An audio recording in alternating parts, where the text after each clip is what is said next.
Centre में आयोजित राष्ट्रीय मतदाता दिवस समारोह में एलजी मनोज सिन्हा ने शिरकत की। इस दौरान उन्होंने कहा कि वोट सिर्फ बटन दबाना नहीं है, बल्कि ये एक रचनात्मक और मजबूत सरकार बनाने के सब्त में एक अहम कदम है, जिससे देश को नई दिशा मिले। साल 2019 के बाद जम्मू कश्मीर में हुए कई चुनावों में मतदाता प्रतिशत में काफी बढ़ोतरी देखी गई है। हमारे देश ने दुनिया के दूसरे देशों को एक मॉडल दिया है, जो दिखाता है कि कई कठिनाइयों और चुनौतियों के बावजूद भारत ने अपने लोकतंत्र को मजबूत किया है। लोगों को उनकी जाति, रंग और धर्म की परवाह किए बिना वोट डालने का मौका दिया गया।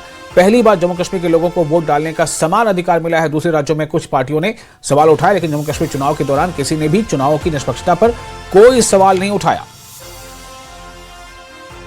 ये चुनाव केवल वर्तमान का निर्णय नहीं, बल्कि आने वाली पीढ़ियों, समाज के भविष्य और लोकतंत्र की मजबूती से जुड़ा हुआ एक अत्यंत पवित्र दायित्व है।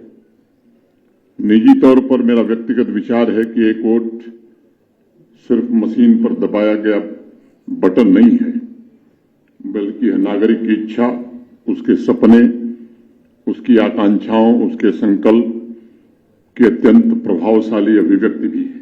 विशेष रूप से जम्मू कश्मीर के संदर्भ में मई 2024 में लोकसभा चुनाव और सितंबर-अक्टूबर में विधानसभा चुनाव के दौरान निर्वाचन से जुड़े हमारे सभी साथियों का योगदान बहुत ही महत्वपूर्ण था और ये अविस्मरणीय भी था।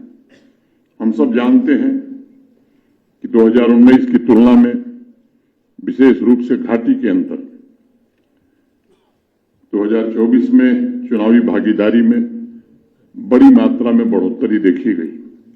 जम्मू कश्मीर में कुल 58.46% मतदान हुआ था, जो जम्मू कश्मीर के लिए एक नया रिकॉर्ड था।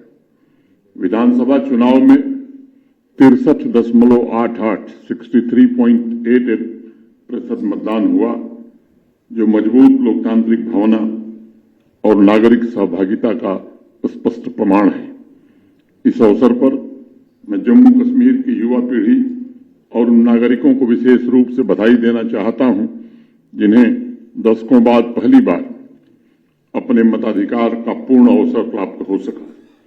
और मैं आज भी ये बात कह सकता हूं कि सभी प्रक्रियाओं, परिसीमन और उसके बाद विशेष संक्षिप्त पुनरीक्षण और सफल लोकसभा तथा विधानसभा चुनावों ने जम्मू कश्मीर में लोकतांत्रिक व्यवस्था को नई ऊर्जा दी है और लोकतांत्रिक मूल्यों को भी सुदृढ़ किया।